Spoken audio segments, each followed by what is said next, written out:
Vice President Joe Biden and Senator Bernie Sanders are still the most popular among Democrats. Two are also going head-to-head on health care. Team Rising is here to dive into it all. Antjuan Seawright is a Democratic strategist, previously served as senior advisor to Hillary Clinton in South Carolina. And Marissa Martinez is a Republican strategist, the former political director for Governor Charlie Baker's re-election campaign. Welcome to you both. So we're going to start off with an interesting poll. This is not one that we would traditionally would be talked about on cable news, but it's from Democracy for America, so it's the progressive vote. We have Bernie Sanders leading the pack, no surprise, with 32%, Elizabeth Warren 26%. Kamala Harris coming in third, overtaking Joe Biden, and Buttigieg actually dropping to, what is it, he's to the sixth He was place? at third, now he was in third, down to sixth. Antjuan, I mean, I know this isn't necessarily your politics, but what does this tell us about the grassroots possibly in the battleground states? Oh, I think that it says everything about kind of this battle we're having within our party. Some believe for what the direction or the heart and soul of this party looks like.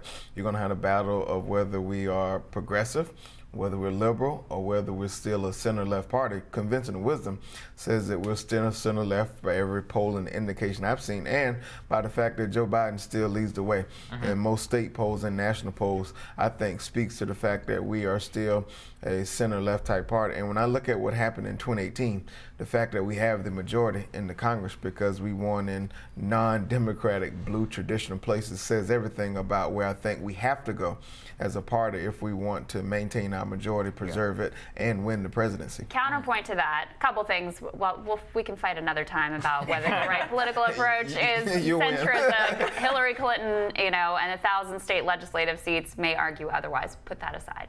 Just on the direction of the party, though, if you consider Sanders and Warren to be basically the progressives in the race, you put their percentages together and they're beating Biden. So how can you say centrism is winning?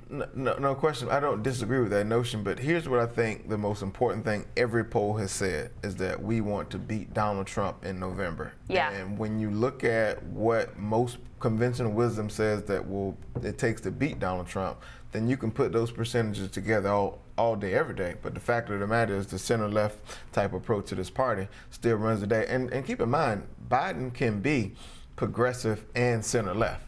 There's a way to do both.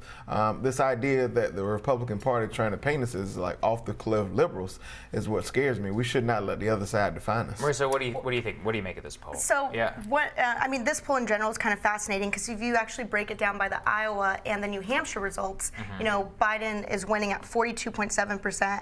And Bernie's winning by 42%, and in Iowa at 38%. So it's kind of interesting to really think, can somebody like Joe Biden come back in this poll? Yeah. Like, can he actually move up? And these are the people who are door knockers, who are like, they got the lawn signs. Exactly. Like, Please. Let me put up the caution sign for a second. I worked for Hillary in 2016. I saw the same type of poll that came out earlier about some of these early states and the grassroots. We saw what happened at the end of the day. Yeah, and Hillary lost at the end of the day. Well, she won the primary. She lost New Hampshire. It's step one before step two. She won the primary. The second thing is, while these polls are nice and cute, the battleground is still South Carolina. And what I seen in the CBS poll, and I think we'll get to this later in the show, is the fact that Biden still has a stronghold in South Carolina where the African American vote is strong and where I believe is a true reflection of this party. This is a good segue to that CBS News poll. Battleground tracker delegate count, very interesting.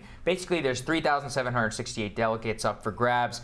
They currently estimate Biden with 581, Warren at 430, Sanders 249, Harris 173, Beto at 48, only because of the state of Texas, and Amy Klobuchar at 13. Now, Beto and Amy both out of consideration alone. Antjuan, what does that tell us really about the state of the race? Because 581 is not enough to clinch it. He's dropped since their last delegate tracker. Right. It tells us that it's still early. There's a lot of ball left to be played. And the fact is, not everyone's paying attention. The only ones who are paying attention to this point are people in the bubble. And if you ask people outside of the bubble, they care about beating Donald Trump. And when you take Trump's rhetoric, when you take his tweets, that intensity rises even more, I think, in this environment. But Marissa, what I would say, though, I think Antjuan's absolutely right. Mission number one is to beat Donald Trump. But people who tuned in for the last debate, which was a record setting audience in certain ways. I don't think that they saw a Joe Biden who was ready to beat Donald Trump. I was just going to say, I think it's more than just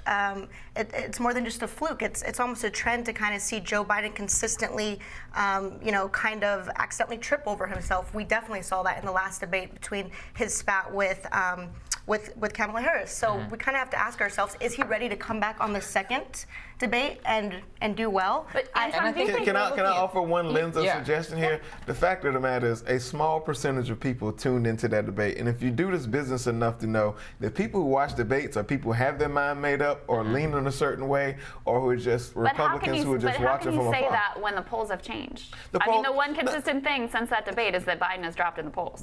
But he's still a front runner, and at the end of the day, I don't think people are going to make their decisions. Here's the question I really want to hear from you, because you have your finger on the pulse in South Carolina. Like, do you think there's anything that would move the largely voters of color who vote in the Democratic primary in South Carolina off of Joe Biden, or do you think like they're pretty much set and locked in? I mean, to this point, yes, but they were set up until Barack Obama won Iowa. And an African-American man winning the caucus in Iowa changed the entire tone of the 2008 race. That's why I don't think the Biden team can take anything for granted. And so to this point, they're rock solid with Joe Biden. But I say that, but I'll counter my own self and say this is not 2008.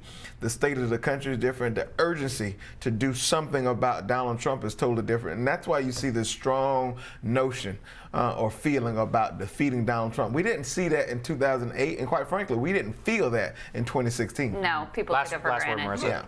Well, I think at the end of the day, you just can't negate the fact that Biden is consistently dropping. Yes, he's still a front runner. That's because he is incredibly talented at fundraising. He has incredibly, high name recognition as well. That's not going anywhere. But I think we owe it, to ourselves, kind of as analysts overall, to not forget the fact that there is a trend going. Maybe he's not the front runner. Listen, you won't get any pushback on that. But let me tell you where he's not dropping to this point. The most loyal and important voting bloc in this Democratic primary, and I think in our party, and that's African American voters. We can see drops and flip-flops all day long everywhere else. But if he holds true to the African American vote throughout this primary and goes into Super Tuesday with a strong grip on the African American vote, you can say good night, Irene, to the primary. I think he's right. That's a good point. We're gonna have more. We're gonna have more Rising coming up right after this.